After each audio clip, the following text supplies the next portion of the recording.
સુરત શહેરમાં હવે ટૂંક સમયમાં મેટ્રો ટ્રેન દોડતી જોવા મળશે. આજે મેટ્રો ટ્રેનનો ટ્રાયલ રન શરૂ કરવામાં આવ્યો. સુરત શહેરની મેટ્રો પ્રોજેક્ટમાં એક મોટી સિદ્ધિ હાંસલ કરતા આજથી કોરિડોર 2 ઈસ્ટ વેસ્ટ કોરિડોર પર ટ્રાયલ રનનો પ્રારંભ કરી દેવામાં આવ્યો છે. ભેસાણથી અડાજણ ગામ સુધી 6.5 કિલોમીટરના અંતરમાં મેટ્રો ટ્રેન દોડતી જોવા મળી રહી છે. સુરત મેટ્રોની કુલ કામગીરી હવે 75% વધુ પૂર્ણ થઈ ચૂકી છે, જે શહેરની ઝડપી કનેક્ટિવિટી તરફનું એક મજબૂત કદમ છે. કોરિડોર 2 અંતર્ગત ભેસાણથી અડાજણ ગામ વચ્ચેના 7 સ્ટેશનોના સ્ટ્રક્ચરનું કામ સફળતાપૂર્વક પૂર્ણ કરી લેવામાં આવ્યું છે. આજથી શરૂ થયેલા ટ્રાયલ રન દરમિયાન ટ્રેનને આશરે 500 કલાક સુધી ચલાવવામાં આવશે.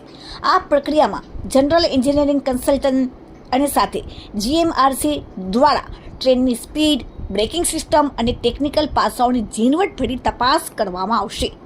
મેનેજમેન્ટના જણાવ્યા અનુસાર ટ્રાયલ રન પૂર્ણ થયા બાદ ભારત સરકારની સંસ્થા RDSO દ્વારા ટેકનિકલ તપાસ કરવામાં આવશે. ત્યારબાદ સૌથી મહત્વની પ્રક્રિયા CMRS દ્વારા હાથ ધરવામાં આવશે અને આ સંસ્થા સુરક્ષાનું આખરી નિરીક્ષણ કરી લીલી ઝંડી આપશે અને ત્યારબાદ સુરતવાસીઓ મેટ્રોની સફર માણી શકશે.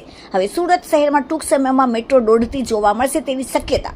સુરત હવે હાઈટ્રેક ટ્રાન્સપોર્ટ તરફ વધુ એક પગલું આગળ. Bureau report, daily India TV, Surat.